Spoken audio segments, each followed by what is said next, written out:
Let's pray. We are starting this session. Father, we thank you for this session. Thank you for being with us in Jesus' name. Amen. So we are looking at the principle of honor. The principle of honor.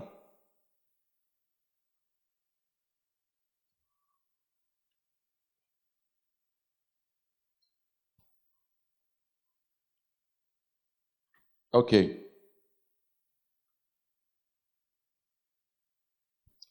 So honor is a very important ingredient in life and in ministry. Honor. Honor. And to honor simply means to show respect and reverence for somebody, usually of a higher rank. That is, we are talking about honor. Somebody of a higher rank showing reverence and respect.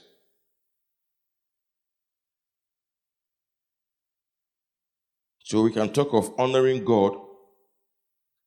We can talk of honoring God. Let me talk of honoring God. The first person who deserves honor from us is God. God demands honor from us.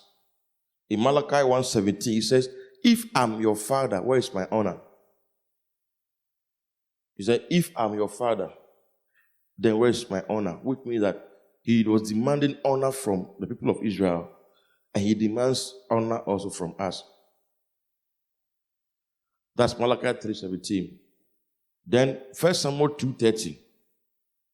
1 Samuel 2:30, God says that, no, Malachi 1:17. And 1 Samuel 2:30. Therefore, the Lord God of Israel says, I said indeed that your house and the house of your father will walk before me forever. But now the Lord says, far be it from me. For those who honor me, I will honor. And those who despise me shall be lightly esteemed. Which means that the only thing that can revoke the calling of God and the gifts of God is dishonor. Because this was Eli, and God said, I've said that your house and the house of your father will walk before me forever. But now I've changed my mind. So God can change his mind. Look at God changing his mind. Having chosen Eli and his father's house to walk before him forever, now he's saying that no, I've changed my mind because I can't violate this principle of honor. It is those who honor me that I will honor. That's why we have to understand the principle of honor. God honors those who honor him. So 3 ways to honor God.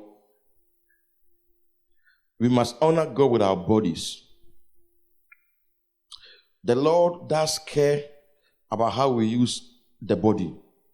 This is because he created the body for himself. And the real purpose of the body is to house God. So when you become born again, your literal body is for the Lord. 1 Corinthians 6:15 says that your body is for the Lord. Your body is for the Lord. No, I didn't say Malachi 1:6. I said Malachi 1:17. Okay, yes, it's okay. But 1 Corinthians 6 says that your body is the temple of God. So any wrongful use of your body will displease God. Your body does not belong to you. The moment you become born again, your body does not belong to you. Your body belongs to God. The verse 20 says, therefore honor God in your spirit and your body, which are God's, which belong to God. So God respects, or God is interested in how we use our bodies. So wrong uses of our body. Some wrong uses of our body. All these things, they dishonor God. Drug abuse. When you abuse drug, you are dishonoring God with your body because you are destroying the body.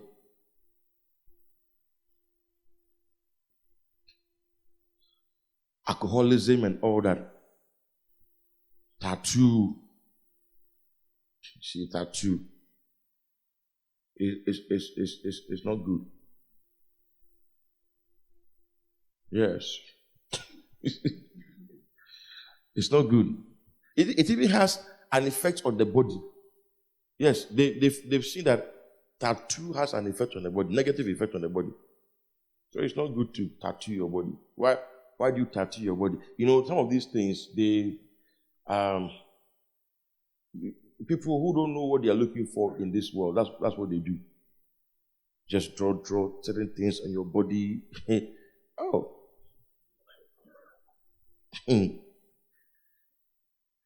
Then sexual morality too is while you honor God with your body.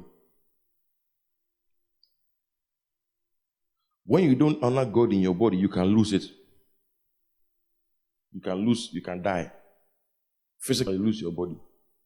In 1 Corinthians 5:5, the guy who was living in morality, Paul said, let's give him up for Satan to destroy. Then you can also be sick. You know, Romans 1:27, what happened was that God said that people abuse themselves and they receive the just recompense. He said, likewise also the men living the natural use of the woman, burn in their lust for one another, men with men, committing what is shameful and receiving in themselves the penalty of their error which was due. That's why homosexuality, HIV came as a result of homosexuality and all that. Then we can also honor God with our substance. Proverbs chapter 3, verse 9 to 10. Honor God with your substance.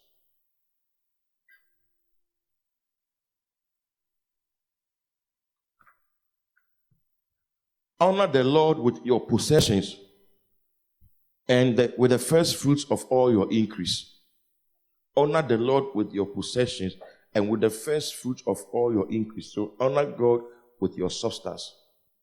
That is also one way to honor God. Now, when I say honor God with your substance, I'm talking about giving to God out of your treasure, money, energy, time, resources. Give it to God, especially money.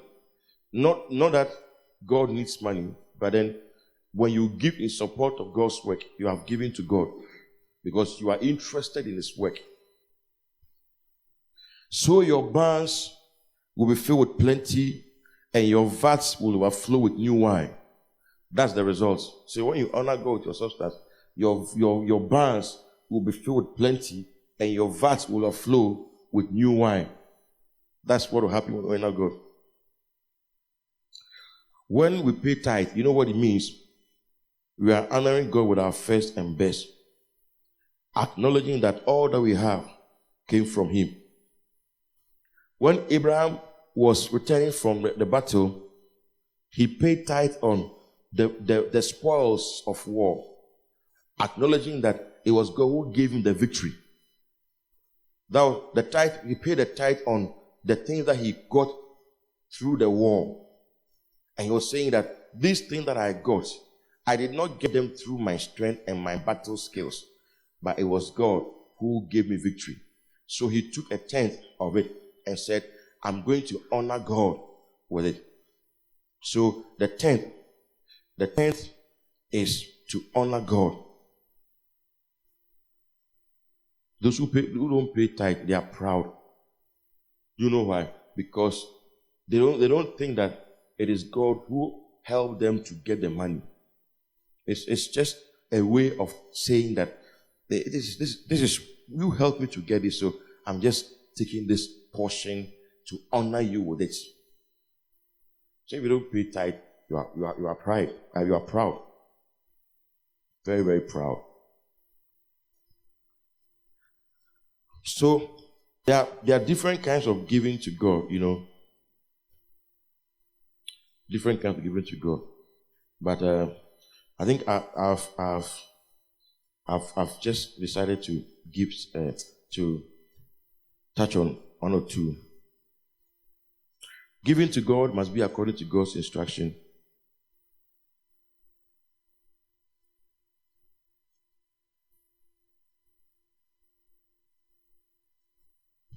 The giving to all manner of giving should be done with conviction. It should be done with conviction. There should not be a struggle. Pressure should not be put on people to give. It should be done with conviction. You must be convicted by God to give. God can instruct you to give. When you feel that God is instructing you to give, you must give. When there's a need that is declared and you feel that you can give, you must give according to your ability. But when God instructs you, you must give. Just give. You don't know why He's asking you to give.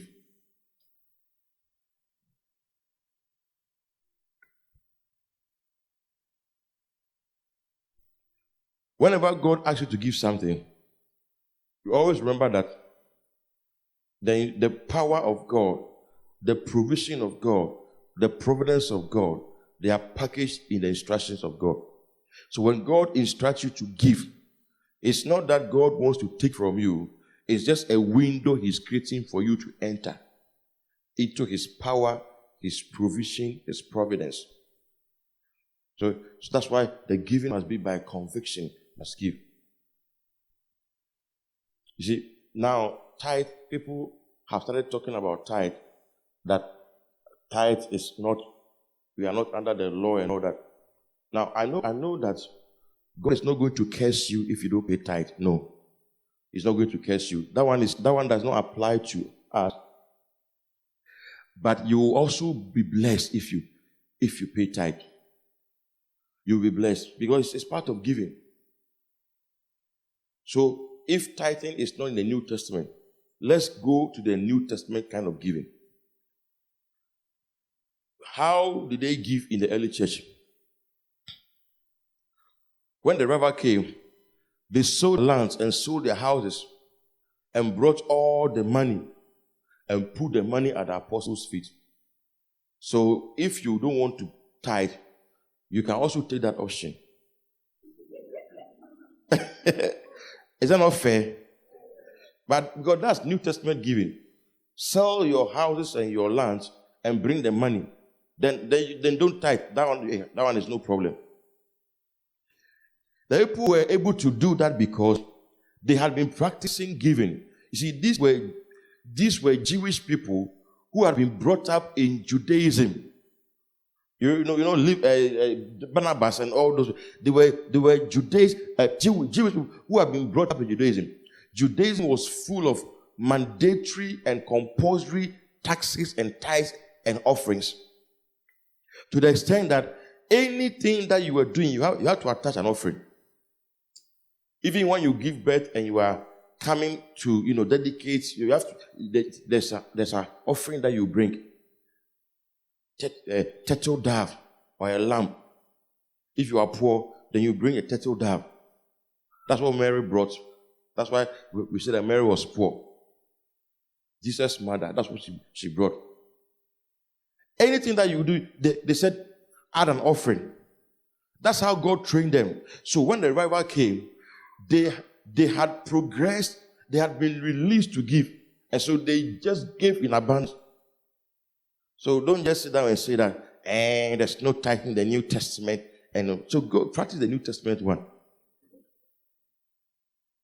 So, but it's not a law. It's not a law. It's not a law that should tithe. It's a principle. It's a way of, that's why I say it's a principle of honoring God with your substance. For the Israelites, it was a law. Because it was their father Jacob who vowed to God that of all that you give me, I will give you a tenth. And once their father vowed, they were in their father, and so it was a law for them. So when it got to a point, they were not paying. God said, you are robbing me. Because your father has vowed that he's going to pay tithe. And you are not paying, so you are robbing me. In tithe and offerings, you are robbing me.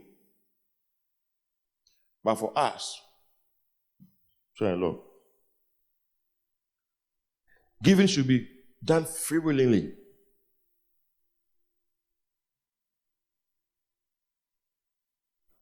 In Exodus 25, verse 1 to 2, the Bible says, then the Lord spoke to Moses, saying, speak to the children of Israel that they bring me an offering. From everyone who gives it willingly with his heart, you shall take my offering. You see, he said, everyone who gives it what? Who gives it what? Willingly. Then come to Exodus 36, verse 6 to 7. 36, verse 6 to 7. So Moses gave a commandment, and they caused it to be proclaimed throughout the camp, saying, let neither man nor woman do any more work for the offering of the sanctuary. And the people were restrained from bringing, for the material they had was sufficient for all the work to be done. Indeed, too much. Wow. The result was fantastic. When God stirred up their heart, God touched their hearts. He said, anybody who can give freely, let him come. They gave to the son, and Moses says, it's enough. Don't bring more offering, please. We don't have space. It's enough. Why? Because God touched their heart. That's why we don't have to force people to give. You see, when God touches people's heart, they give more than when you force them to give. Because you can force people to give. You can literally force them to give. But when God starts touching their hearts, the Bible says, He loses the loins of kings. He loses their loins. Their loins. It is God who touches people's heart. God can put a burden on you, and then you give all your resources. That is what we must pray for. Not using gimmicks to induce you to give. You know, and the reason why sometimes people use gimmicks is that people in the church don't want to give. Unless they see gimmicks, they will not give. Unless we tie it to some blessing they are going to receive, or some vision we have had, or some token that we want to release.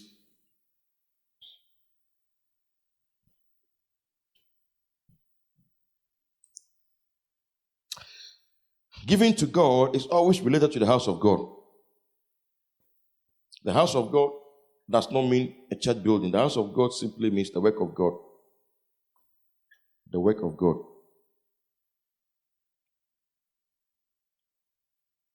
So you honor God with your substance. Look at Solomon's love for God. You see, giving to God is an indication of your love for God. Your love for God. How you are willing to give is an indication of how much you love God. If you really love God, you will be willing to give to God. Look at Solomon, 1 Kings 3:3-5. And Solomon loved the Lord, walking in the statutes of his father David, except that he sacrificed and burnt incense at the high places. Now the king went to Gibeon to sacrifice there, for that was the great high place. Solomon offered 1,000 burnt offerings on that altar. Continue. At Gibeon, the Lord appeared to Solomon in a dream by night, and God said, ask, what shall I give you? Solomon loved the Lord and offered 1,000 burnt offerings. It's not easy. 1,000, if it's sheep, 1,000, if it's cows, 1,000. 1,000 burnt offerings. If you quantify it, it will run into hundreds of thousands. Just laid it on the altar. No wonder God came to him by night and God said, what shall I give you? Solo. What did you say you needed? Look at David too. 1 Chronicles 29, verse 3. David. God prevented him from building the temple, but because of his heart, look at David. Moreover, because I've set my affection on the house of my God, I've given to the house of my God over and above all that I have prepared for the holy house, my own special treasure of gold and silver. He said, because of my affection. Then verse 8, come to verse 8. And whoever had precious stones gave them to the treasury of the house of the Lord. Into the hand of Jehiel, the Gershonite. Continue. Then the people rejoiced, for they had offered willingly, because with a loyal heart they had offered willingly to the Lord. And King David also rejoiced greatly. David led the example, said, I've given of my own treasure, silver and gold, for the work that Solomon is about to do. This was free will offering. He gave it free willingly. And the people also followed suit. People also gave. And when they gave, they were happy because they had given from their hearts.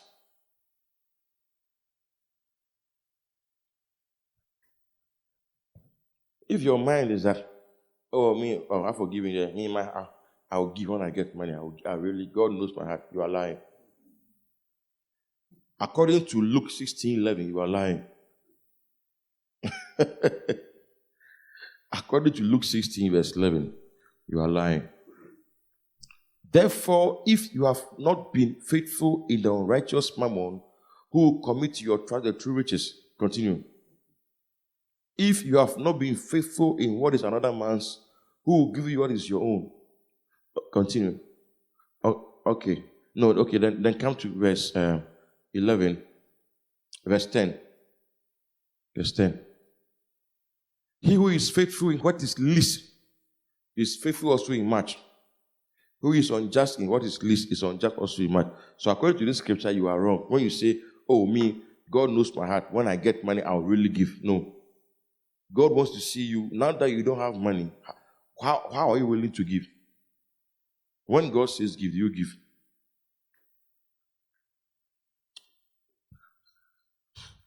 Okay. So that is... And there are about 4 scenarios, three scenarios that can happen when it comes to giving to God. The first one is God himself can instruct you. God can instruct you to give. The instruction can come through a dream. It can come through personal conviction that go and give this amount to this ministry or to this person. It can come through personal conviction. So God can instruct you to give. Then you give. Second scenario, God can instruct you to give through a servant of God. God can instruct you to give through a servant of God. Like Elijah instructed the widow to give. And that was according to what God has said. That was according to what God has said. That was God telling Elijah that I've commanded a widow there to feed you. And the widow did not know that God had commanded her. And Elijah was letting her know that God has commanded you. So he said, go and prepare for me cake and let me eat. Give. So the man of God said, give me money. Give me food. In that instance, you must also be convicted in your heart that it is God. Because he said, I have commanded the widow there to feed. So it takes 2 to tango. So the widow on one side, she was commanded. Man of God too was commanded. You will see that usually such giving, you will see that they yield results. Because as you were coming, God said give. And you were prepared. But when the man of God came, he said, give. And because God has spoken to you, you just came and then you gave. That is better than when we have to use gimmicks to take your money. See, and you see, we love it like that. When people use gimmicks to take our money.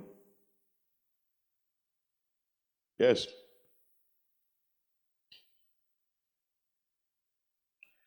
Now, people don't see anything wrong with that, It's just one of those things. But it's very bad when you are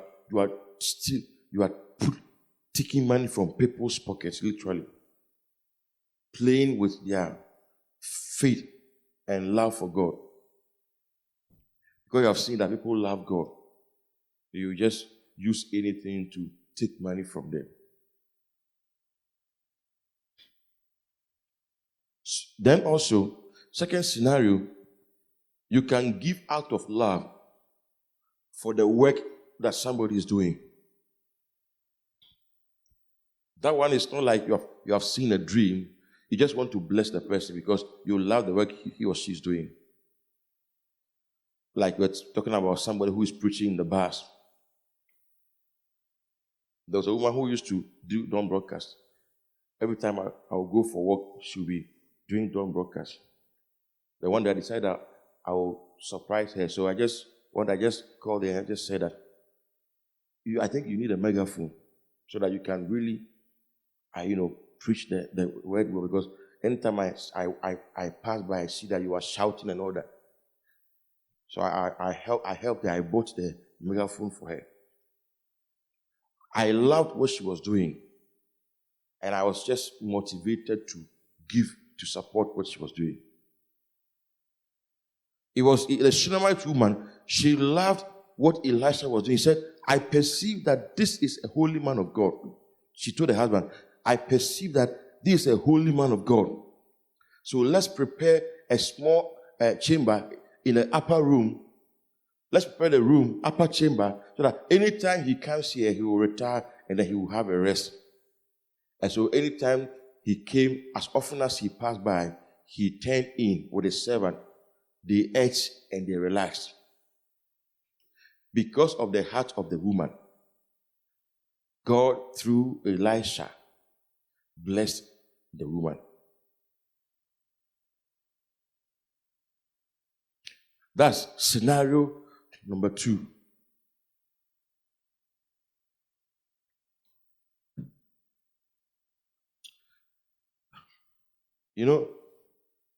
I've only once responded to particular giving where the man of God told me personally, give this amount.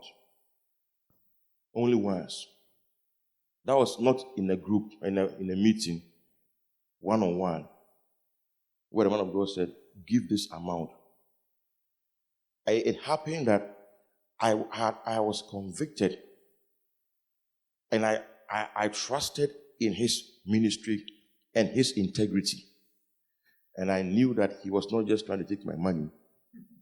Yes. So when he said, give this amount, I gave.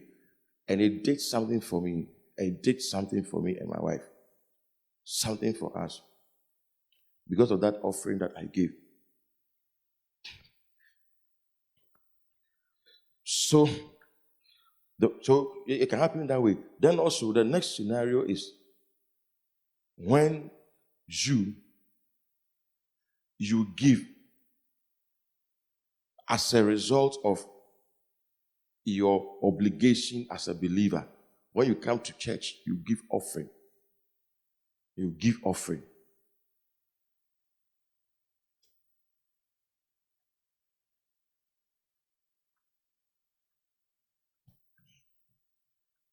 Okay. Now let's move on to the second type of honor.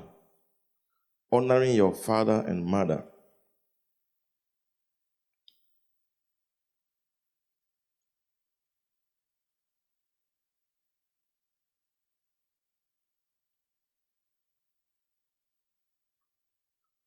It says, children, obey your parents in the Lord, for this is right.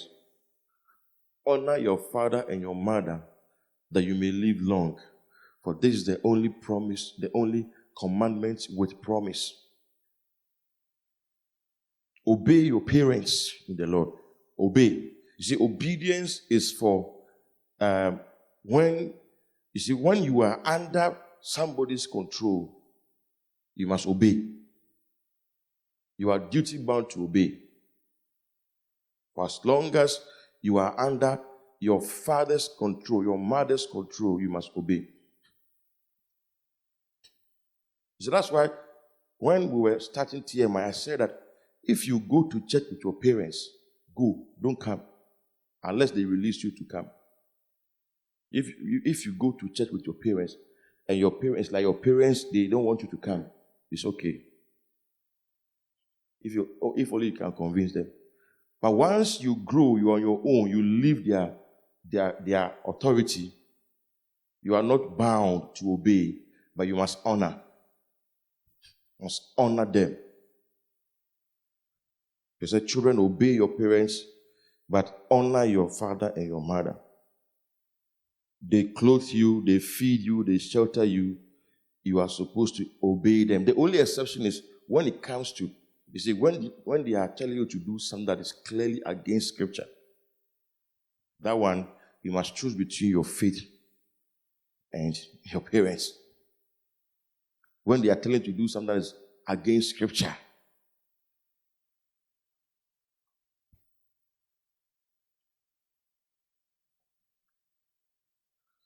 one thing that God hates is insubordination. Insubordination. God hates it. Do you know why? Because God respects authority. See, the angels of God, they respect authority so much that they get angered by insubordination. They get angered when authority chain is broken. Angels of God. Come to Genesis 16, verse 6.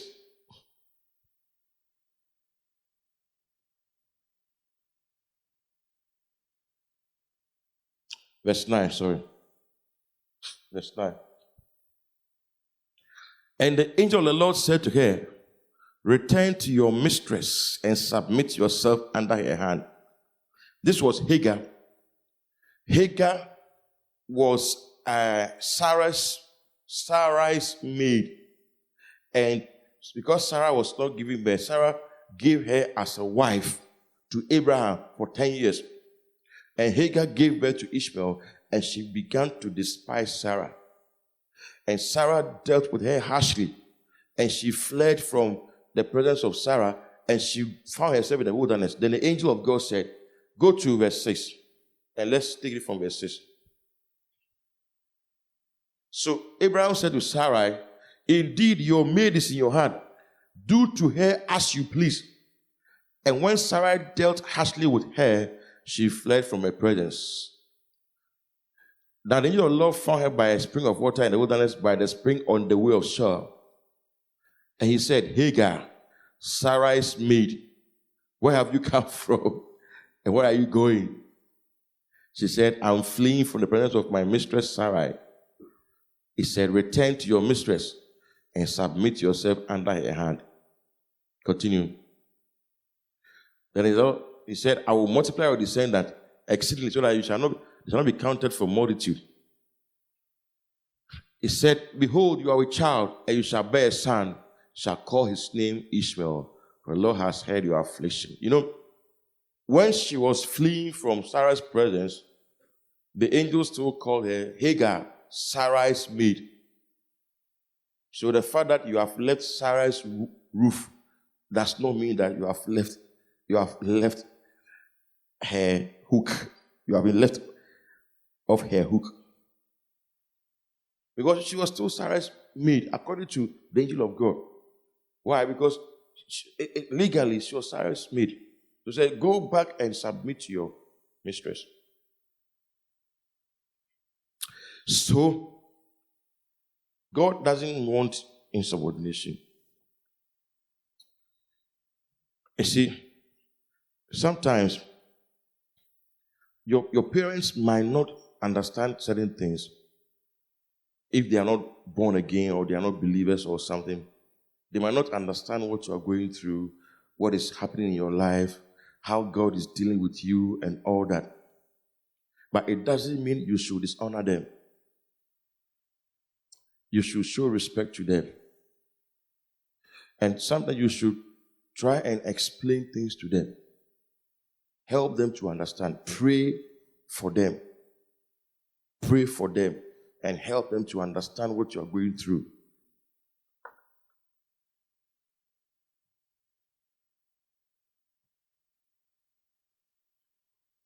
You know, when we're about to go for the crusade, one parent called me, and the parent said that my child wants to come for the crusade, but I don't want him to come.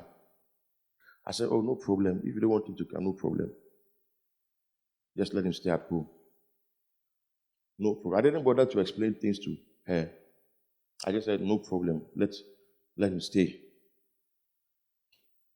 But the child was expecting me to say some and convince the mother that, oh, allow her to come and this, that. But I just said, oh, I don't have a problem with that. Just let her stay.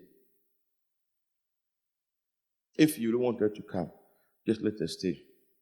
That's not the only time that she will do something for God. Gradually, when she gets away from your authority, then you see you can do whatever you want for God. So now you must handle it with wisdom. Don't rebel against your parents and say that they are not spiritual, so you don't take their words. No, you see, you must handle it with wisdom. What the child did was good. That she actually called me to speak to her mom. That was good. Can you speak to her, convince her for me? But I felt like, let her be. Let her be. One lady who was at the bank, she saw Over Christ, our something. I think it was the crusade. I took the request of sponsorship to the bank at that time, and she knows me because we work with them. So she said, Over Christ.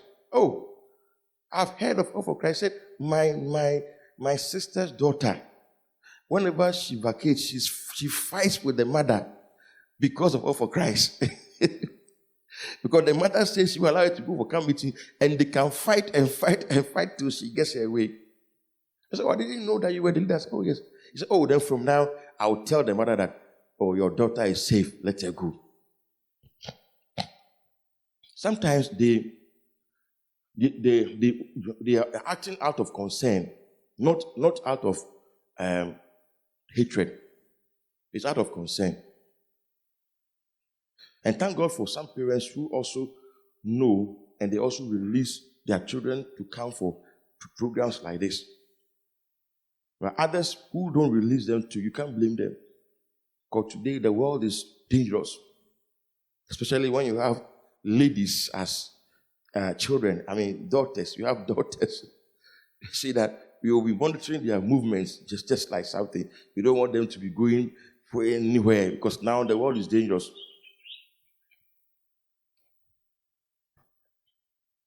But we must honor them.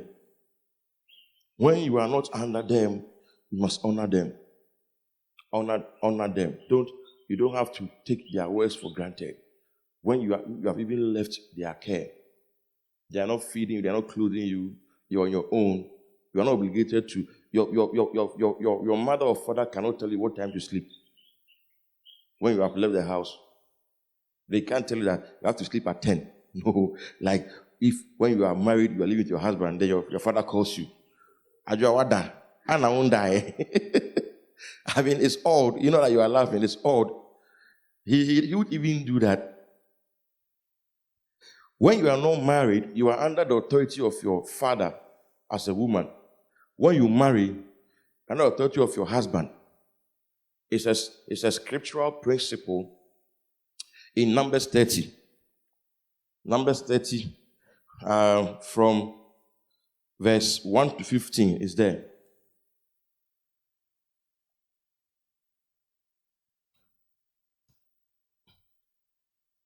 Okay, now, the next one is honoring your head. Honoring your head.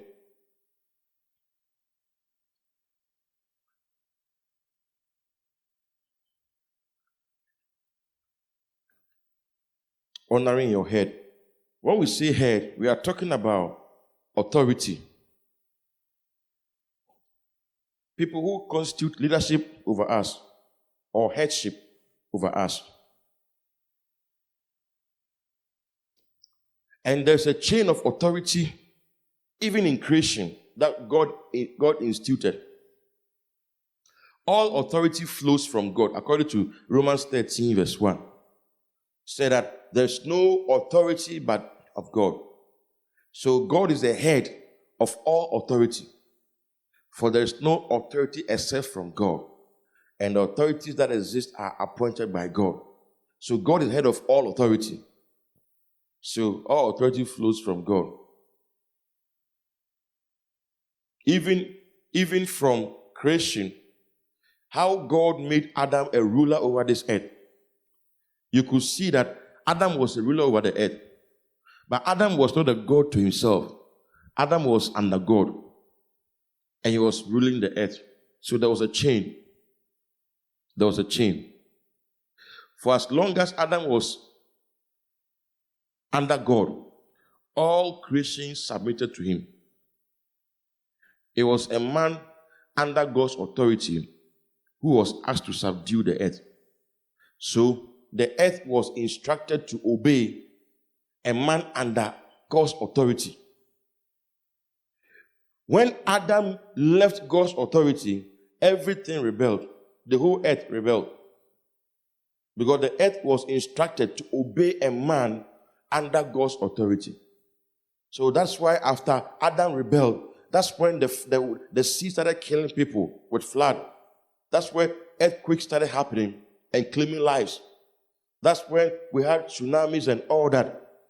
Because now the elements, now what do you call them?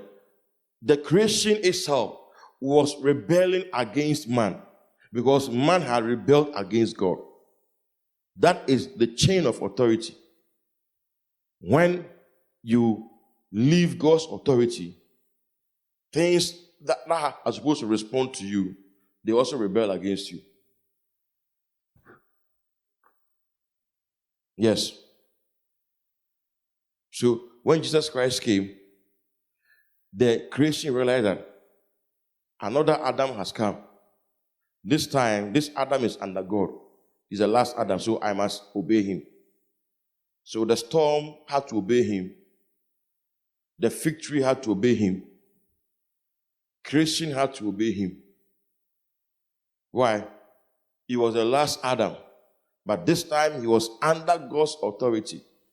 He was under God. He placed himself under God. He understood authority. So when you are under authority, that is when you are able to exercise authority. When you leave authority, you can't exercise authority. That is what God does. So now, when Jesus Christ came, now by reason of what he has done, creation is looking for people just like Jesus to submit to. That is why the Bible says that the earnest expectation of the creation are waited for the manifestation of the sons of God.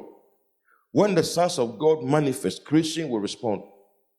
The sons of God are people who are just like Jesus. In other words, when the church becomes like Jesus, literally, creation will start responding. Because Jesus Christ has reconciled all creation to God already.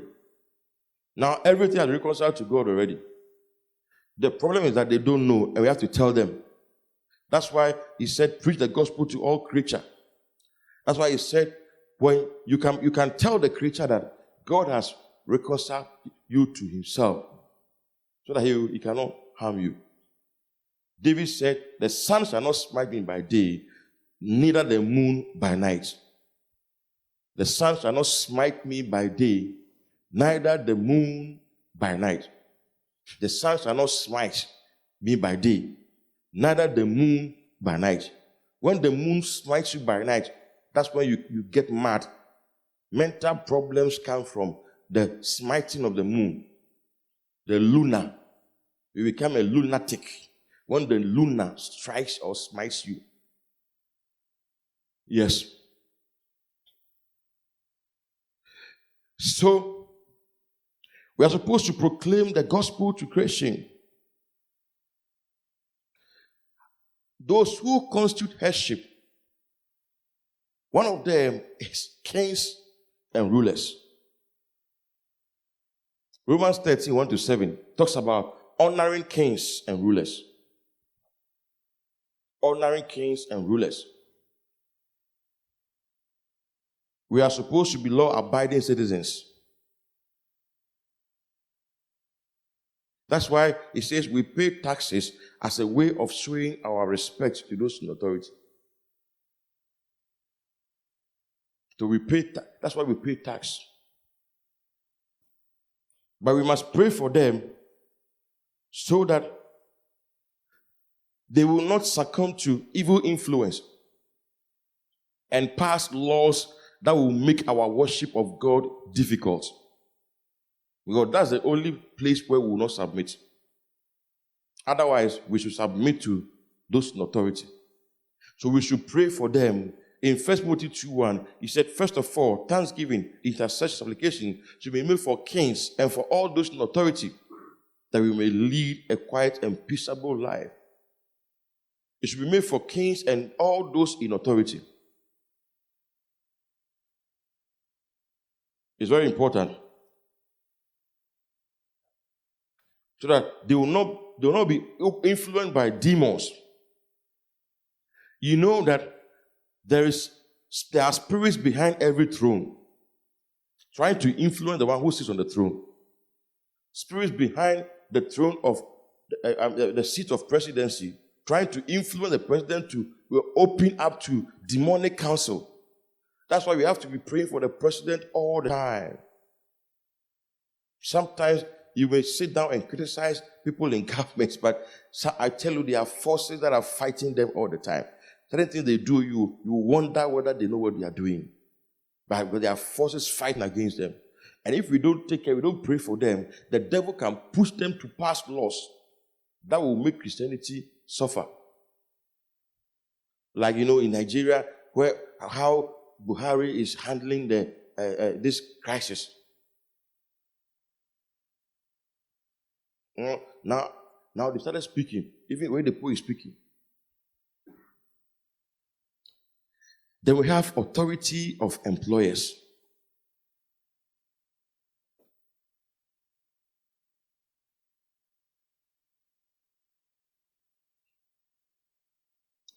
The Bible talks about that. Before Paul talked about spiritual warfare, Paul addressed the issue of authority in relationships. Before he talked about spiritual warfare, he addressed the chain of authority. He said, first of all, submit yourselves one to another.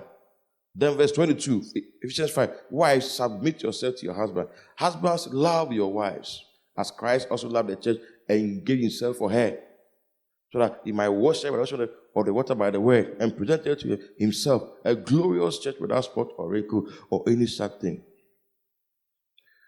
So after Paul had addressed that,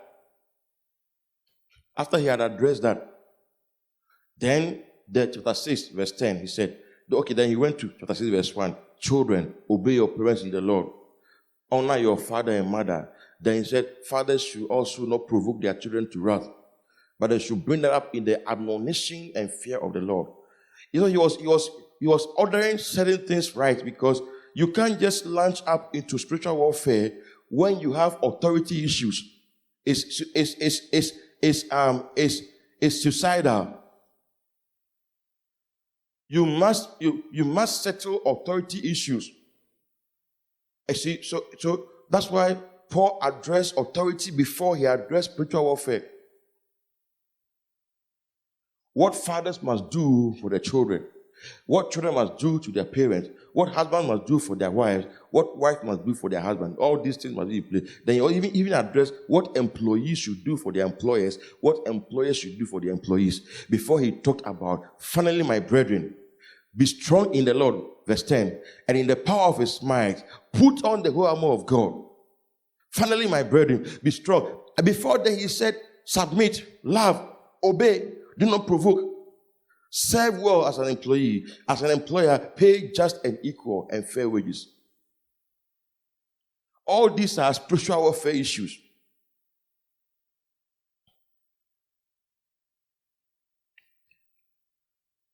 Then we have the chain of authority in the home.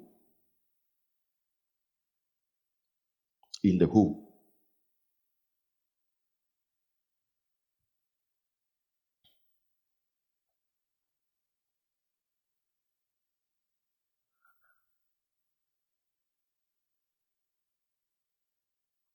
Let me address the issue of authority in the home. So that, because we are talking about the principle of honor, authority in the home. The chain of authority in the home has been addressed in the Bible. And in the Bible, you see that in creation, man comes first, woman comes next. In creation, man comes first, woman comes next. That was the order God gave and established in the Garden of Eden. It was Adam who was the leader. Eve was supposed to do the work alongside Adam. That is God's order. Don't let anybody deceive you. When women say equality, I think what they should be saying is equity, not equality. We can be equal, but we can have an equitable distribution of resources and opportunities. The reason why we can't be equal is this. For you to function properly as a man, you must not be covered. For you to function properly as a woman, you must be covered. You must have a covering. When you go to the forest, there are trees that must not be covered, must not be hidden. Those trees, they are at the forefront. They receive all the wind, all the sun, and they have been positioned to receive the sun and the wind, so they are not moved. There are some other trees, they only flourish under shade. And you must know which type you are. You will flourish under the shade. So if you want to come out and be exposed to the sun, you will not flourish. So because Paul was teaching spiritual warfare, he was trying to say that the woman fights best. He fights best from a position of having been covered. The man fights best from a position of standing at the forefront.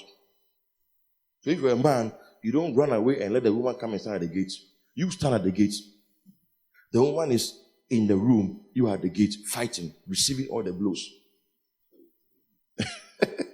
I heard the story of a man who was attacked by thieves in his home. Then the thieves were throwing stones. The man and his wife and his children were standing there. Then the thief used catapult, hit the child. The man said, quiet. Be strong. Then the man was pretending that he was courageous. Then the thing hit the wife. The wife said, Aji, he said, wait, you have to be courageous. Then the thing hit the man. He said,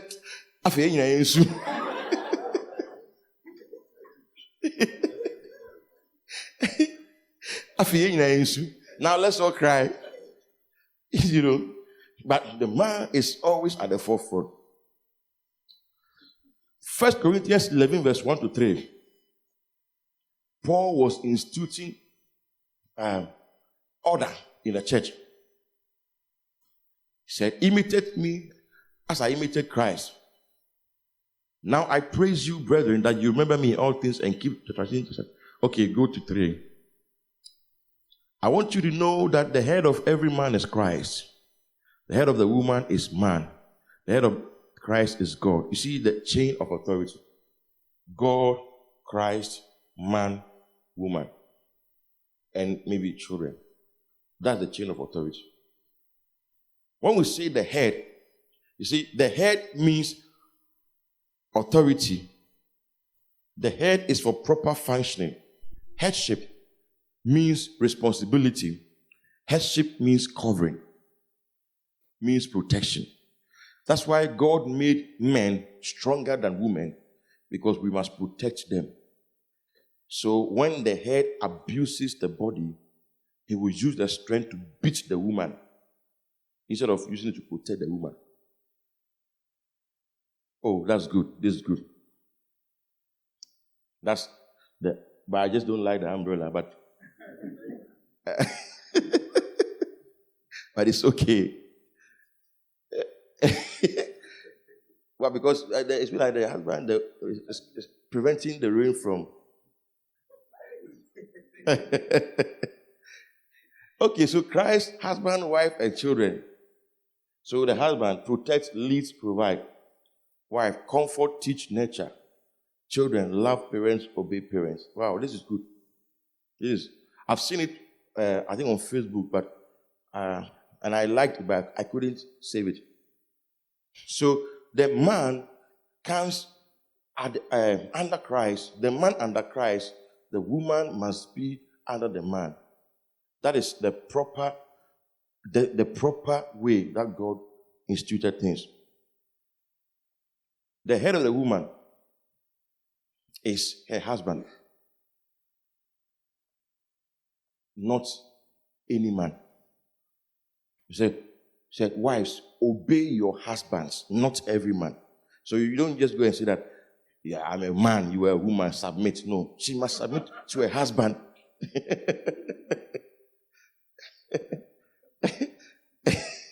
Why are you laughing? She must submit to her husband. Yes. Before she gets married, she's under the authority of her father. That's why in weddings, the father will hold the daughter's hand and he will give the daughter to the husband. And you say, now take over. I've finished my part. Now it's left for you to do your part. So now you are the next father. That's why the Bible never says a woman will leave his father and mother. It says for this cause, a man will leave his father and mother. Women never leave. Because as soon as they leave, they are under another father, who is the husband. So your husband is your father. Your husband is your father because the man will leave the father and mother, but the woman does not leave the father and mother. The man will leave, then he will provide covering for the wife. So the wife is under the husband in terms of authority, headship. The man in authority, the man is the leader of the home, not the wife. That is what we must understand. You see, spiritual warfare is not just about I bind you, I cast you out. No, it's about authority issues. When you violate God's authority principles, you have violated spiritual warfare principles. You cannot fight effectively.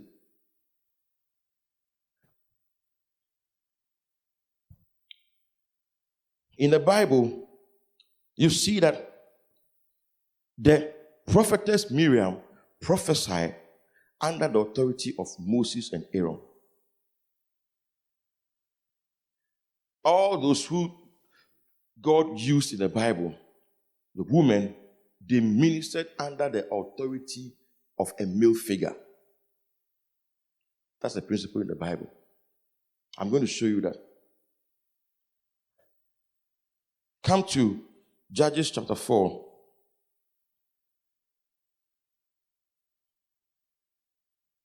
Judges chapter 4. Go to verse 5. Hey. We don't want this one. Go. Where is Ehud? Okay. Yeah, okay, let me see. I think you are, if go to 4, let's see. Where Deborah was introduced. Yes. Now Deborah, a prophetess, the wife of Lapidot, was judging Israel at that time. They were careful to mention her husband's name. So she was a prophetess under the covering of her husband.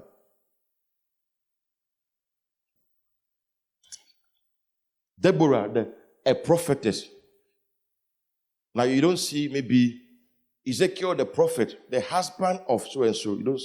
Because you see, the thing is that the man is the husband is not supposed to be hidden. But as I say, Deborah, a prophetess, the wife of, that gave her some credibility.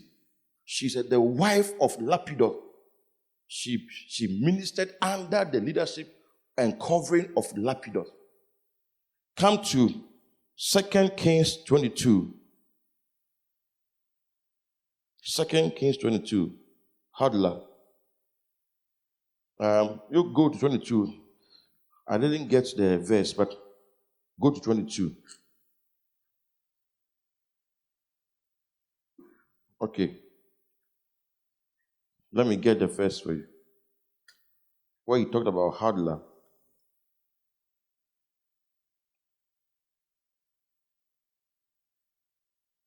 Oh. Are you found? Okay, come to.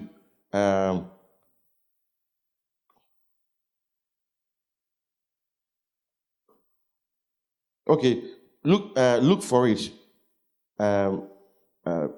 Mark. Look for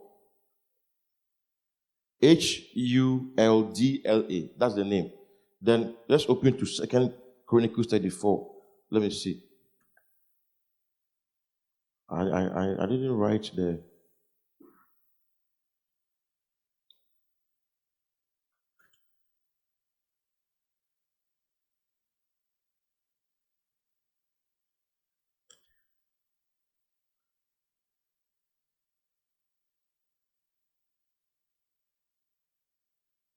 Yeah, verse 22. Okay. It's the same passage in 2 Chronicles. So he carried the priest Ahikam, the Ashbor, Shaphan, and Isaiah went to Hadla the prophetess, the wife of Shalom, the son of Tikva. So here too, they mentioned the name of a prophetess, and they were careful to mention her husband's name, because otherwise she will not have credibility. If she's not married, she will be under the covering of somebody. She will prophesy under the covering of her spiritual father. But the woman must have a covering over her head because of the angels. That's what Paul was saying. Look at Isaiah 8, verse 1 to 3.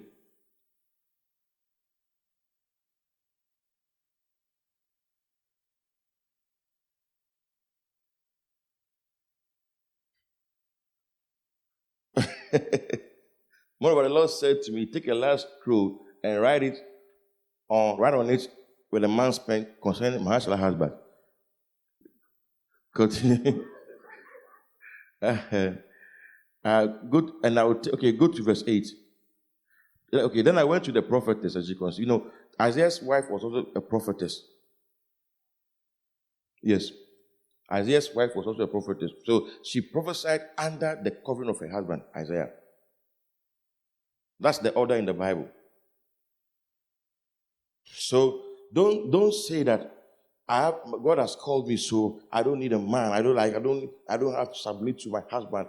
God has called me. I'm anointed. That's why women who are in ministry, some of them sometimes their marriages suffer because of this understanding.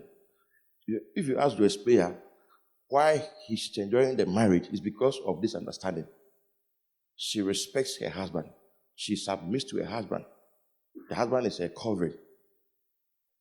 So she is preaching and teaching and doing all those stuff under the covering of her husband. She's covered. If she's not married, then she'll be under the covering of a man of God, a male authority figure.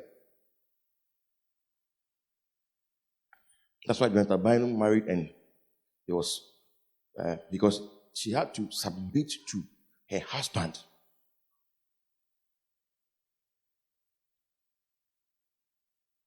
It's clearly stated in Scripture. Philip had 4 daughters who prophesied under the authority of their father. Philip. He had 4 daughters who prophesied under his authority. Priscilla taught under the authority of Aquila, her husband. So Priscilla and Aquila. We have Priscilla, we don't have Aquila here.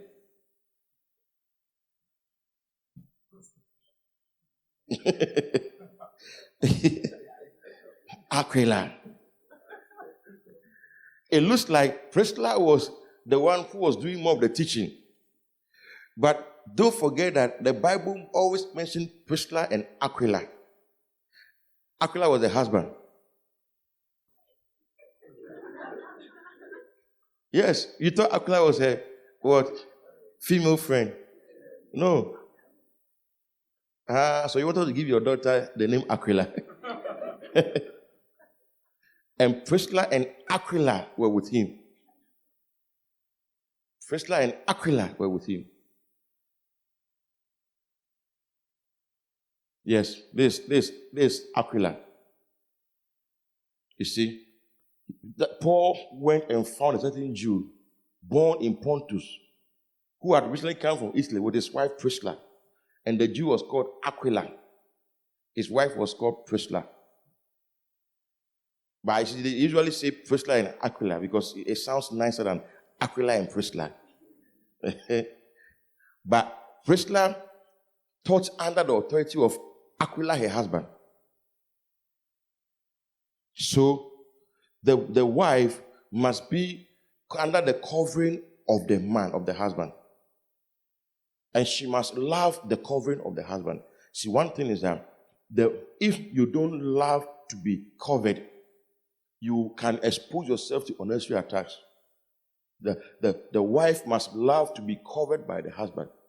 She must respect the covering of the husband. And you know that what the covering is? The covering is love. The covering is love. The covering is not shoutings and threatenings and talking harshly. No, the covering is love. Love covers a multitude of errors. So love covers. That's why the Bible says husbands should love their wives, because you cover with love. It is love that you use to cover.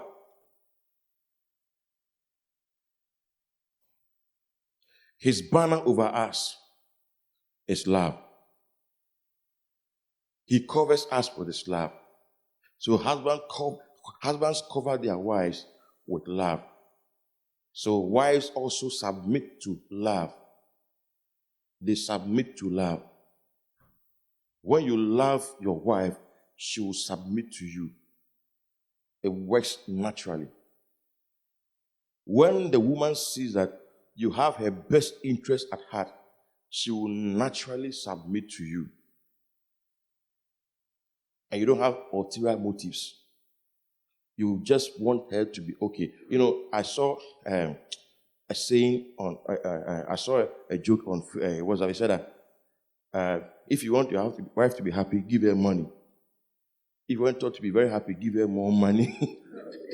Very happy, give her more money. In other words, you must let her interest come first. If you do that, she will willingly submit. The woman's heart responds to love. It responds to love. Yes, it responds to love. Before a woman can really submit and really decide to follow, she will see love. The man, is your love that the woman will come and submit to, because, you see, you provide shade for her. And that is what you use to cover her, protect her against attacks of the enemy. If you stop loving her, you are exposing her to attacks of the enemy. So now, when he said that, come to 1 Corinthians 11 verse 3.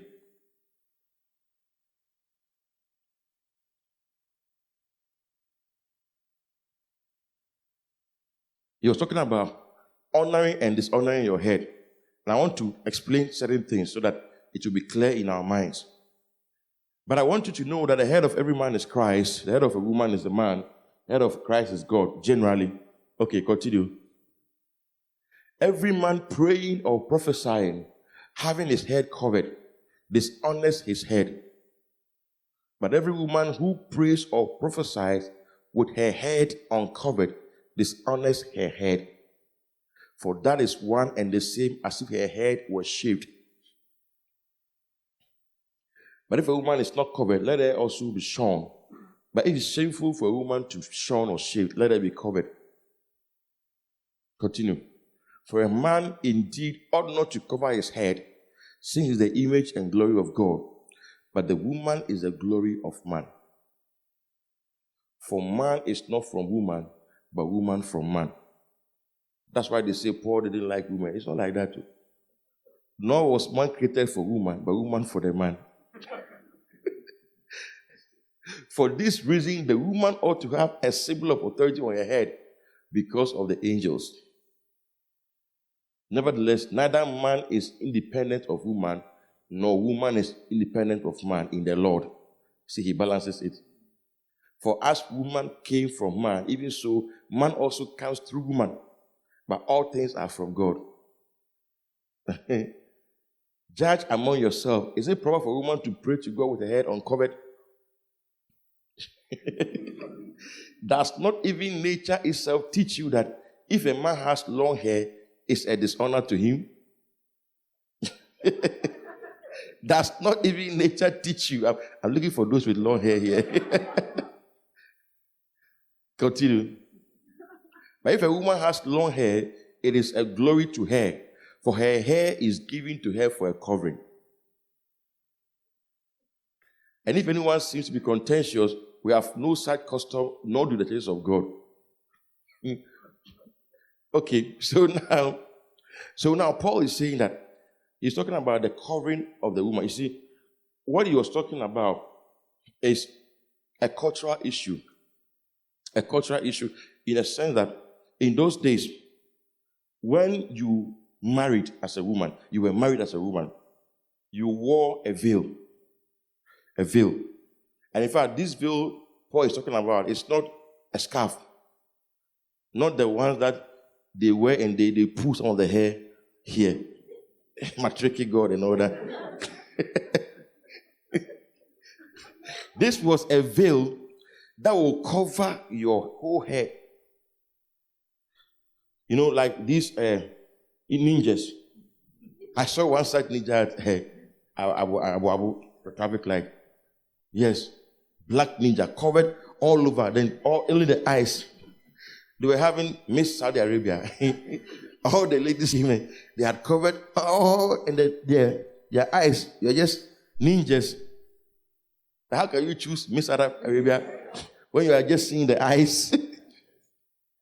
So that was what they were wearing. It's like what the Muslims wear, mayafi. So when you are a married woman, you must wear the mayafi to show that you are under authority, that you submit to the headship of your husband.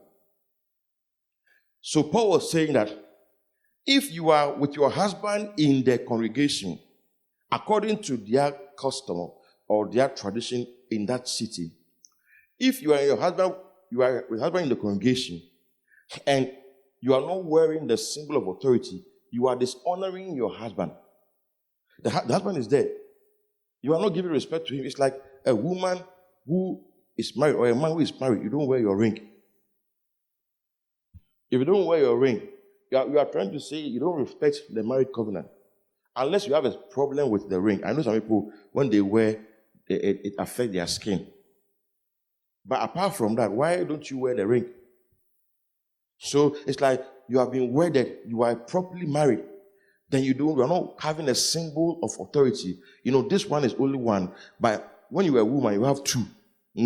So that one shows that somebody's covering is over you. So when I'm coming close and you do this, then I will know that there's no room because somebody's covering is over you. Yes. When you are not married, but when you are married and somebody is talking to them and you do, say, oh, okay. Come what dodgy. So that's how it is. So Paul was saying that you don't wear that veil and your husband is there and you are prophesying. You are leading. Under whose authority are you prophesying? You are dishonoring your husband. So the woman had to wear the veil as a symbol of authority. He said because of the angel, because it was more of an attitude. So this one is not a spiritual law for Christian women. This was in the context of that place where it was a culture. And Paul was using their culture to explain. Then he also used nature to explain. He said, does not nature itself teach you? Even nature says that a woman's head must have a covering. And the covering that God has given for your head is your head. So women tend to have more hair than men.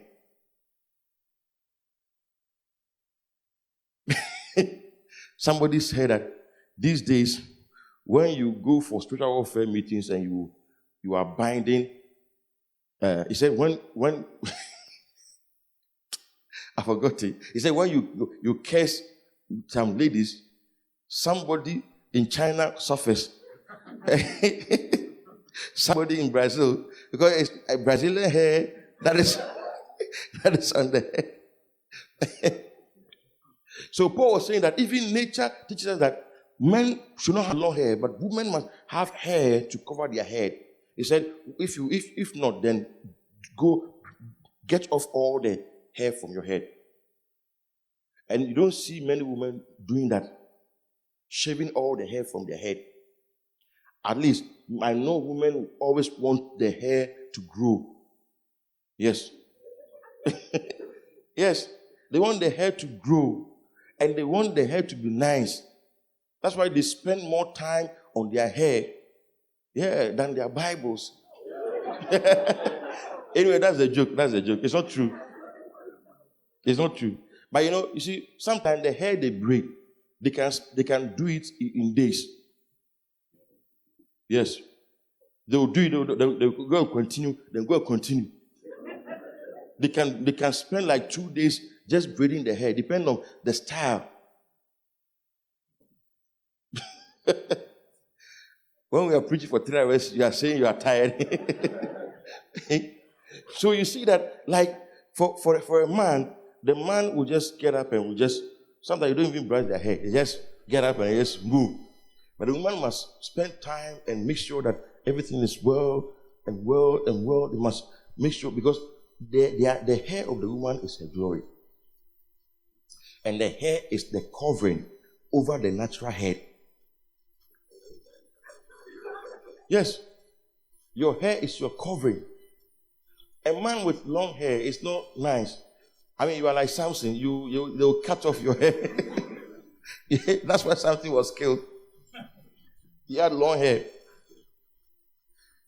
So, do you understand? So, it's not like women must wear scarf before they come to church. You see, I was talking to one Pentecost elder, and I said that Apostle Pokuina is a very dynamic man, because he realized that this thing is not a biblical law for Christians. It was a church tradition, and we have held on to it, and we have put women under bondage for far too long. He just came and he just changed it. It nearly brought a split in Pentecost. In fact, the split almost happened in Pentecost. People wanted to break away. Then they have elders. And the elders summoned them and said, let's consult the writings of Machion and let's pray. Then they prayed, and then they realized that the man had done nothing wrong. Because these are things that we just use to keep women in bondage. So women cannot wear trousers, women cannot, everything, women cannot do this, women cannot preach, women cannot prophesy, women cannot be ordained, women cannot do this, women cannot. It's not true. That's why God has also proven us wrong by choosing some women, using them mightily, powerfully. Because you can't push God into your tradition and into the mold you have created. The man is the leader, the woman follows. It does not mean that the woman is not a leader. She's a leader, but the woman must minister under the authority, the covering, headship of the man. That is authority in the home.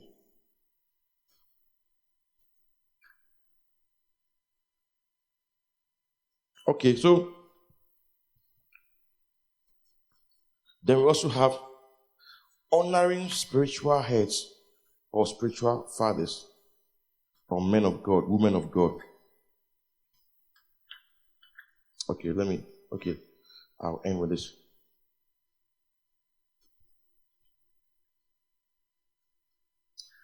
The issue of honoring spiritual fathers is also very important. When I say father, it's a generic term for both men and women.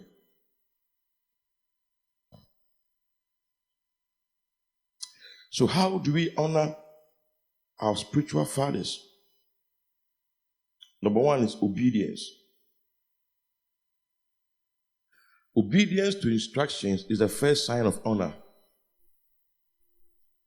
of spiritual fathers. Obedience to instructions.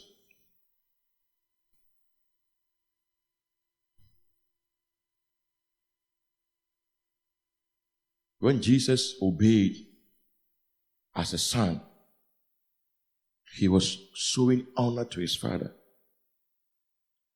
Instructions reveal humility. Matthew 21, 28 to 30. Matthew 21, 28 to 30. But what do you think? A man had 2 sons, and he gave to one and said, "Son, go work today in my vineyard." And he answered and said, "I will not." But afterward he regretted it and went. Then he came to the second and said, likewise. He said, "I go, sir," but I didn't go. He said, "Which one did the will of the Father?" The first one. The instructions will come and it will reveal whether you honor your spiritual father or not. And by instruction, I mean godly instructions. Godly instructions. Instructions reveal loyalty. When I say loyalty means commitment. Commitment to a person, commitment to a vision, commitment to purpose. Loyalty. In John 6, verse 53, Jesus Christ saw for the first time that he had only 12 members. Meanwhile, he had about 500 people following him. In fact, in some cases, 5,000 people. Then Jesus said to them, "Most assuredly, come to 52. No, go to 50. Okay, no. Just go up. I want to get it in context.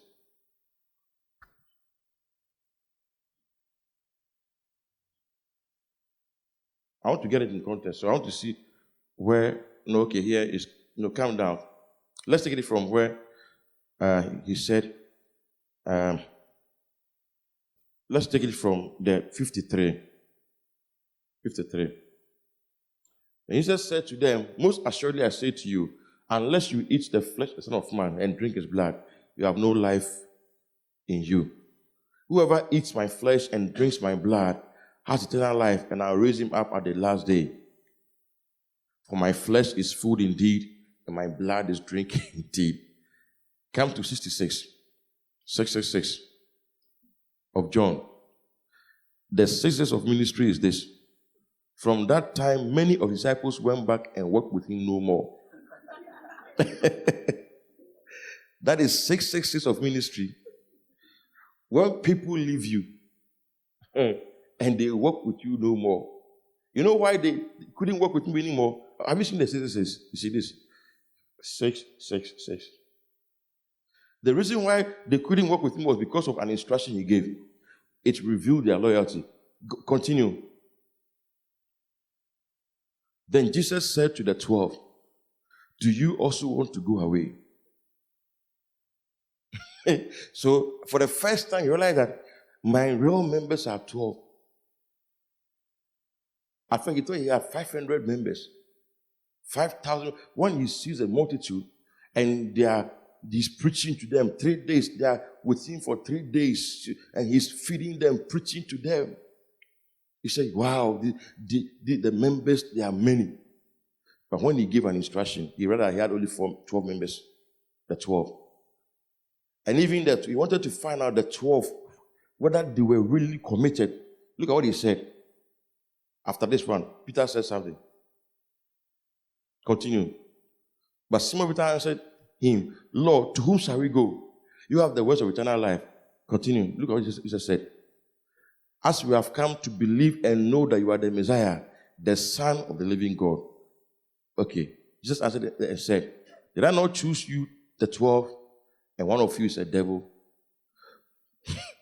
So he said that even you, the 12, I know that my actual members are 11. Because Judas is just a supporting member. Judas, he will go. Judas will go. So instructions reveal loyalty. If you are really committed to this ministry, I will see it by how you take instructions that come from the leadership. Instructions reveal love. John 14:31. Instructions reveal love. If you obey your father's instruction, but that the world may know that I love the Father, and as the Father gave me commandments, so I do. Arise, let us go from here. That the world may know that I love the Father. Jesus said it. So instructions, they reveal love. Instructions reveal sincerity. Mark 10:17. Instructions reveal sincerity. Mark 10:17. Now, as he was going out on the road, one came running, not walking, knelt before him and asked him, Good teacher, what shall I do that I may inherit eternal life? This was one of the noblest men you could ever find. From afar, he was very noble. Look at when instructions came, it revealed his heart that he was not sincere. Look at what Jesus said. So Jesus said to him, Why do you call me good? No one is good but one, that is God. Okay. You know the commandments, okay, honor your father and mother. The man said, Teacher, all these things I've kept from my youth. And Jesus looked at him, loved him, and said, One thing you lack, go your way, sell whatever you have and give to the poor, and you will have treasure in heaven. Come and take up your cross and follow me. But he was sad at this word and went away sorrowful, for he had great possessions. Just one instruction, his heart was revealed. It was proof that he was not sincere. Master, what shall I do to inherit eternal life? And the master has given you instruction. You say, hey, the tree says, yeah, you are the fool.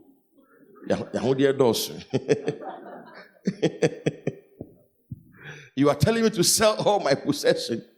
So I didn't come for that, you know.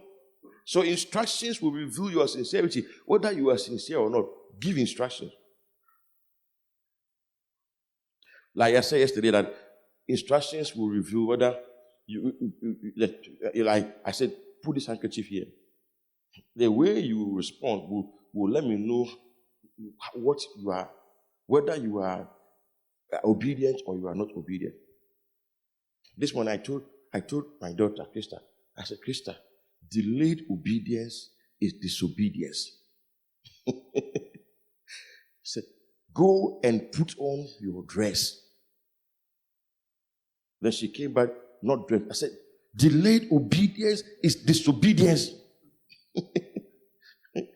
If I say, go and put on your dress, and you don't do it promptly, you have disobeyed. Because you are doing other things before you put on your dress. Paul instructed Timothy many times. 1 Timothy 5:21, then 1 Timothy 1:18. Paul instructed Timothy many times. Yes, you know, he instructed, I charge you before God. He instructed him. Number 2, apart from obedience, second one is serving with them in the ministry. That's how you honor your fathers. For instance, in Philippians 2:21, Paul talked about Timothy. He said, "For all seek their own, not the things which are of Christ Jesus. But you know him, his proven character, that as a son with his father, he served with me in the gospel." So you honor your father by serving with him in the gospel.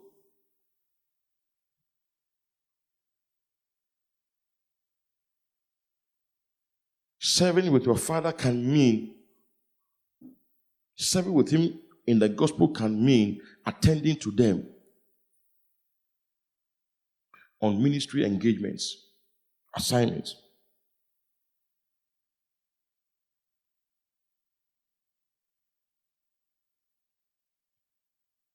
Serving with him can mean propagating the message that God has put in their mouth. 2 Timothy 2:2. Let's read that. 2 Timothy 2:2. "And the things that you have heard from me among many witnesses, commit these to faithful men who will be able to teach others also." So as you have heard from me, commit it to other people.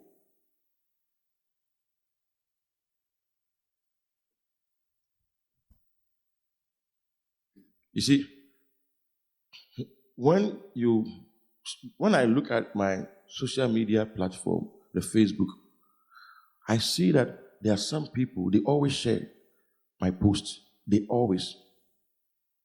And then I can talk about like 5 people. 2 of them are in this ministry, 3 of them are not in this ministry. Always share. You know why they share? Because they read. Most of you don't read. Oh, let's be honest. Most of you, as soon as you see that it's from me, you like it. But you don't read.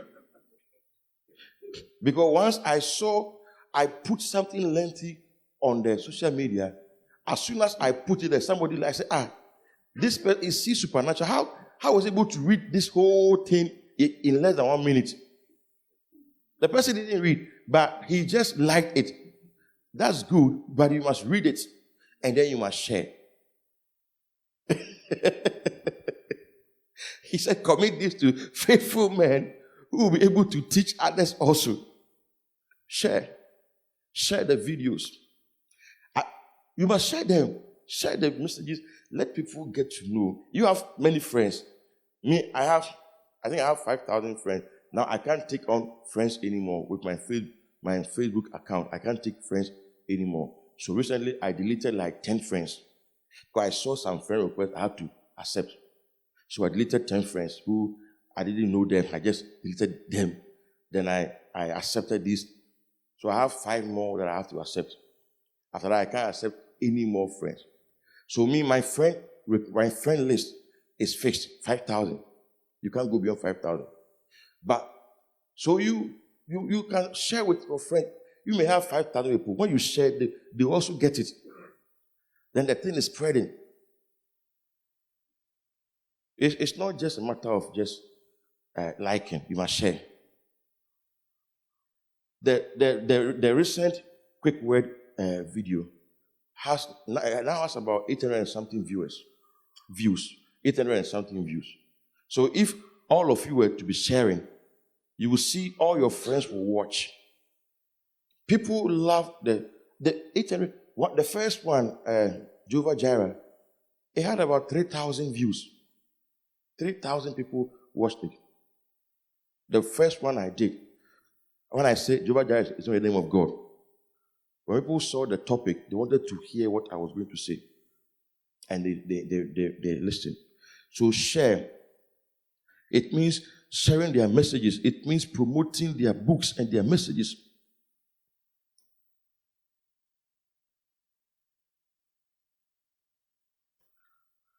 That people, I know one person, my sister-in-law, she's in America. She's a medical doctor. And she's also a lighthouse pastor. Every day, she shares Bishop Dag's stuff. Every day. Just sharing. Just sharing like that. Anyway, I'm just trying to let you know what you must do. I'm just teaching you what you must do. That's how you serve your father. You must share their messages.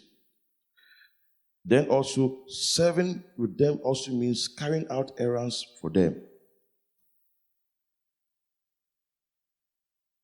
Elisha was introduced as the one who poured water on the hands of Elijah. 2 Kings 3:11. You see, like when we go out for ministry trips or something, sometimes I go with some of the pastors. When we go, they serve me. They serve me. When we go, I can send them on errands. Go and do this for me. Go and do that for me. They serve me when we go. Recently, when we went for Taka, I went with Bishop, and I met AB and Philip and Ima also there. And I was not doing anything. They were just doing everything. They were serving me. I realized that some people, when they were introducing us, the leader introduced Bishop and said, so he came with some of his son. We have Techi Abraham here. So when I took the mic, I said, Reverend Techi Abraham. Then they realized that now he's not just a boy, he's a reverend. I realized that the next time he was introducing, he said, Reverend Abraham Techi. The fact that somebody is serving the man of God doesn't mean that he's a small boy. He's a full reverend. But he's serving the man of God. That's how we serve with our fathers in the ministry. And I even knew that Bishop didn't even see it, because that was not where he was thinking. But I saw it because I didn't want them to make that mistake, so I intentionally corrected them. I said, I came with Reverend Abraham Techi. You don't just say Abraham Techi, even though that's nothing, we all know. But then, serving with them means holding their hands up by prayer and encouragement. By prayer and encouragement. Holding their hands, like Aaron and Hur held Moses' hand by prayer. For as long as Moses' hand was held up, Joshua was fighting and winning the battle. Then Aaron and Hur saw that when Moses' hand goes up, Joshua prevails. When his hand comes down, Joshua is prevailed upon. So let's help Moses. And they lifted Moses' hands in the air. And Joshua defeated the people. Number 3, protecting their legacy.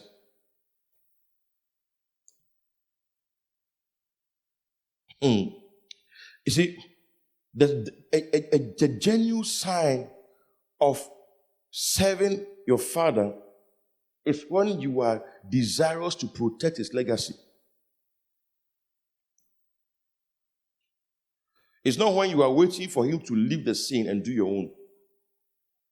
When you want to protect his legacy. You see, Isaac, Genesis 26, verse 17, Isaac he dug the wells that his father Abraham dug when he was alive. And you know what? He named the wells by the names his father gave them. Then he also dug other wells. Then Isaac departed from there and pitched his tent in the valley of Gerar and dwelt there. And Isaac dug again the well of water, which they had dug in the days of his father Abraham. For the Philistines had stopped them up after the death of Abraham. He called them by the names which his father had called them. But he also dug other wells. But Isaac wanted to preserve the legacy of his father. He didn't change the names of the wells. He dug another well. That one he called its name. But the wells his father had dug, he dug them again. Because the Philistine had stopped them. Then instead of changing the father's name that he has put in the well and putting his own name, he preserved the names. It's a pity. I know one ministry, when a senior pastor died, another person took over. In fact, I know I was young and I was close to that ministry, because my parents were in the ministry. Even the man who died, I was very close, very close to him. I was a child, but he loved me and all that. Then the man died. Then another person took over. They relegated all that the man had done to the background. Tried to do their own stuff. Tried to erase the man's memory. I had a dream, 21st September last year. I didn't know it was a man's birthday. I was on a retreat here. Yeah, this very place, top. I didn't know it was a man's birthday. I had a dream the man came. And the man was weeping. In fact, he was talking about Kumasi and the revival. And he was just beating his chest. That Kumasi was on his heart. Revival in Kumasi. They were just weeping. But these people, they tried to erase. It was only after some people started talking that they started. But even by that time, they had erased many things. Now, even his teachings, it's very difficult to come by. That's why, that's why sometimes people want to build monuments because they know that after their death, everything will just go. But that is nothing, because the real work is a spiritual work. No matter how you try to erase the name of Makion, Makion's work still stands. Because it's a spiritual work. So, but Isaac didn't do that. We protect their legacy by promoting their works, not being ashamed of them. That's how you protect your father's legacy, promoting his work. Then you protect their interest. You protect their interest. Paul said, there's no one who is like-minded like him. There's no one who can sincerely care for your state like Timothy. The same way Paul cared for the people, he said, Timothy is somebody who will also care for you the same way. Why? Because Timothy had the father's interest at heart. That these are Paul's converts, and he loves them, and so I too, I must love them. He said, no one like-minded who will sincerely care for your state. And that was more like a frustration, because Paul was in prison. At that time, he was in prison. When he wrote Philippians, he was in prison. And he said that as I'm not there, I don't know anybody who can really care for you like I used to care for you. But I know Timothy will do that. You know why Jesus Christ didn't leave the church to the one that he loved? But he left the church to the one who loved him. He didn't leave the church to John, the disciple Jesus loved. He left the church to Peter, the disciple who loved Jesus, who could draw a sword and cut somebody's ear because of Jesus, put his life at risk for Jesus. Said, this one, when I'm not there, he will protect my legacy because he loves me. It takes more than loving a man for what he does. It takes loving the man himself to succeed him. Loving the man himself. Or the woman himself. We shouldn't be like the prodigal son who was just interested in the father's property but didn't have his purpose. There are some people, all that they want is the man of God's anointing. Oh, I want his anointing, that's all. No. But what about his purpose? What about his? That's one way we honor our fathers. Protecting his ministry. Mark 9:38. Mark 9:38. Now John answered, saying, Teacher, we saw someone who does not follow us, casting out demons in your name, and we forbade him because he does not follow us. They were trying to protect his ministry. You can't just use his name to do anything. They stopped him. Mark 10:13. Mark 10:13. Then they brought little children to him that he might touch them. But the disciples rebuked those who brought them. You know why? Because they were genuinely interested in making sure that Jesus had enough rest. Not that they didn't like children. But say, hey, he's tired, he's tired. But he said, no, don't rebuke them, let them come. I'm here for them.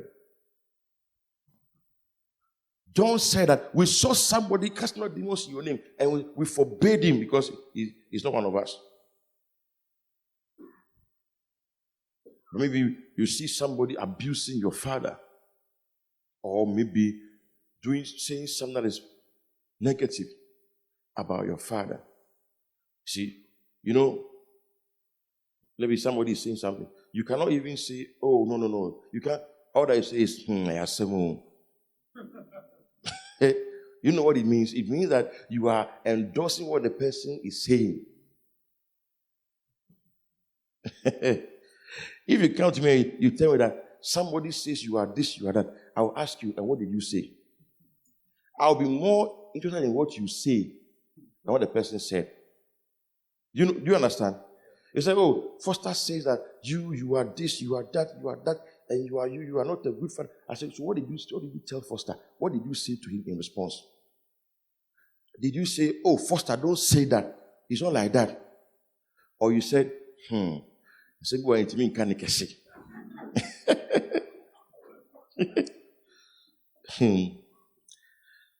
Then sowing into their lives.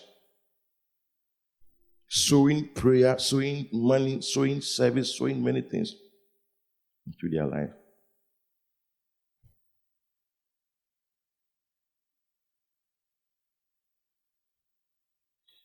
You see, real fathers, true fathers, they will not demand anything from you.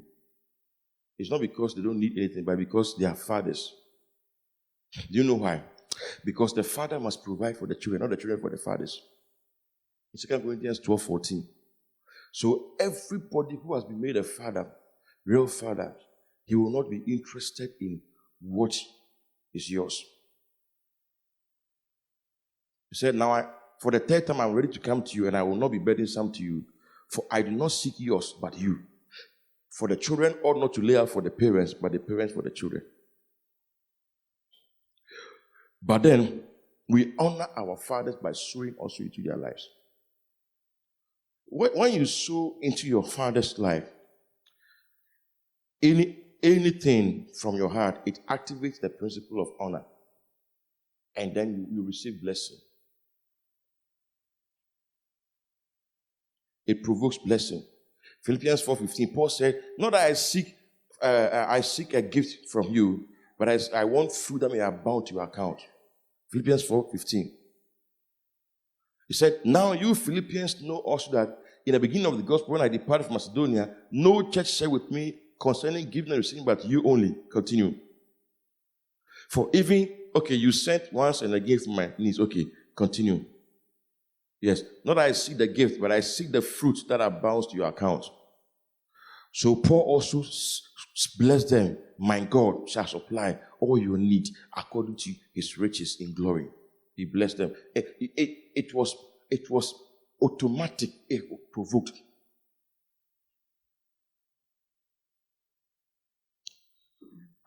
Blind fathers are only interested in the venison you give them, but they still possess power to bless you. Even though they are blind, they can still bless you. The blind fathers, they are only interested in what you can give them. They can call you and say, son, come and sow 10,000 into my life. But still they can bless you, and it will work. But when you sow it to your father's life, you are blessed. Okay. Now, let me give you this type of sons who dishonor their fathers. So I'm going to give you 7 types quickly.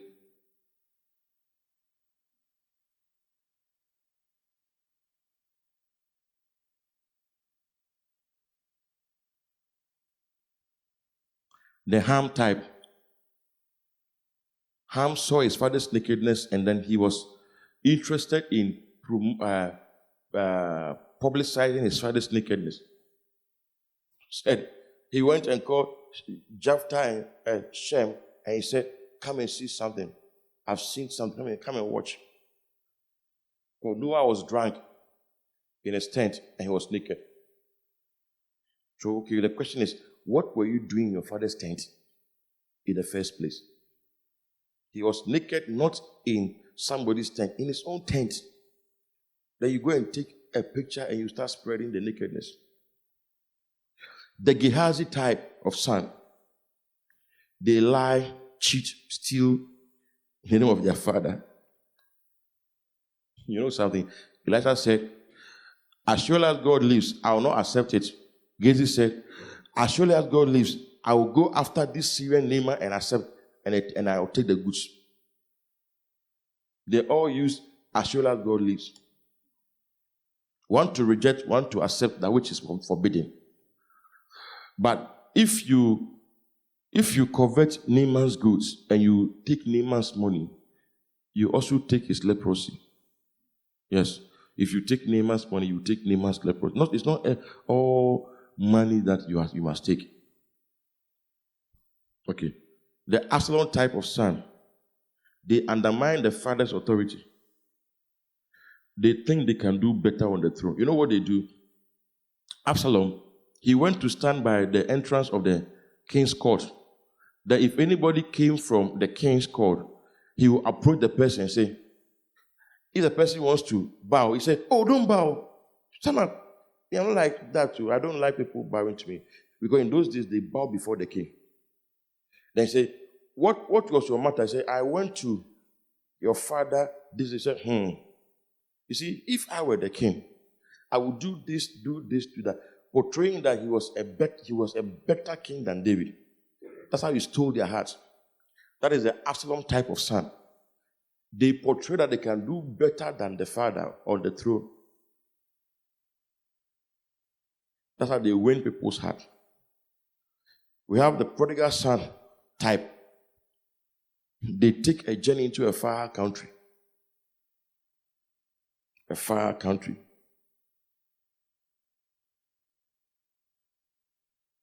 The Judas type, you know what they do. They are traitors who give information to evil people to destroy their fathers. Judas, who was guide to those who arrested Jesus, he was a guide to them. He guided them. He led them.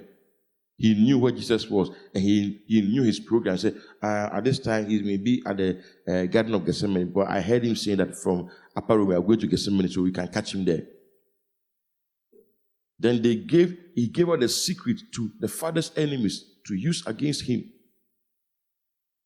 You see, when Annas was exposed by King Japan, you know how he got to know all the things Annas had been doing and how he got to know the real Annas and all that.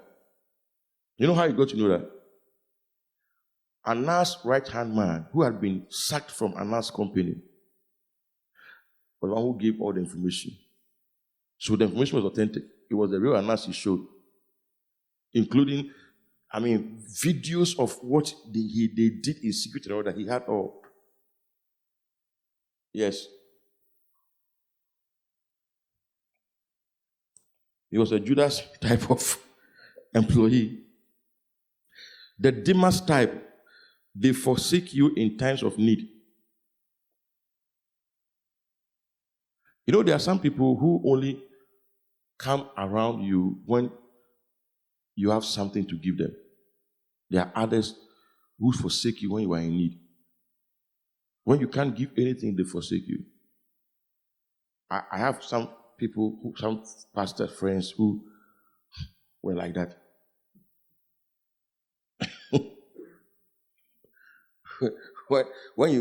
When I got to a point where I didn't have anything, they just left like that. All of them left. For about 1 year, 2 years, never heard from them. But when I had things I used to give, they were all, when I'm then call, this, call, that. So you know what? I took a lesson. I said, that's how people are. Some people. And so when I started getting something, I also didn't tell them anything. Until now, we are all in the season. That's how life is. The Diotrophist type of sons, they love to have preeminence among the people. Diotrophist. 3 John verse 9. Diotrophist.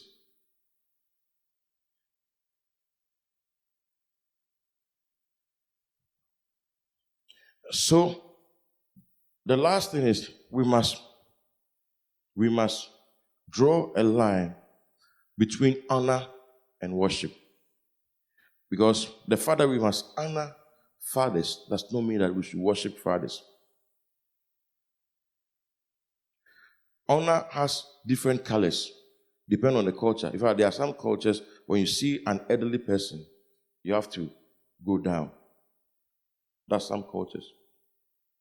Some cultures, in our culture, for instance, when you see that somebody who is an elderly person is coming with holding things, and I know these days it's not like that, but when we were growing, you will see an elderly person holding things, and you will run to take carry the thing, and you will accompany the person to his house. That's how we were trained to do. But these days it's not like that. This current generation, when they see that the thing is weighing you, they will take a picture of you, and they'll put it on social media, and they will write, when you can't carry your load, when your family witches are following you. But we need to distinguish between honor and worship. We're not supposed to worship men of God, women of God, but we must honor them. We're not supposed to follow blindly, copy blindly. We must respect and honor them and learn from them. Paul said, follow me as I follow Christ. So you don't just follow blindly, just close your eyes and just follow. You must watch the person and watch and follow him as he follows Christ. Which means that the man of God should not lead you astray. Kenneth Hagin said that the Lord, he said he was following somebody. He said that he said he should let some space be between them so that he could see when the person goes off. In fact, the Ark of the Covenant, God said, let it be a space of 2,000 cubits so that you will know and can follow the Ark. So as you are following, you follow as he follows Christ. You don't worship people, but you respect and honor people. You respect and honor men of God, women of God. We don't talk bad about them. We don't gossip about them. We don't despise them. We don't ignore and neglect them and all that. But we don't also worship them. Because the best of men are still men at their very best. The best of men are still men at their very best. That's why you don't have to get in mind that this person is a man of God. Whatever he says, I must do.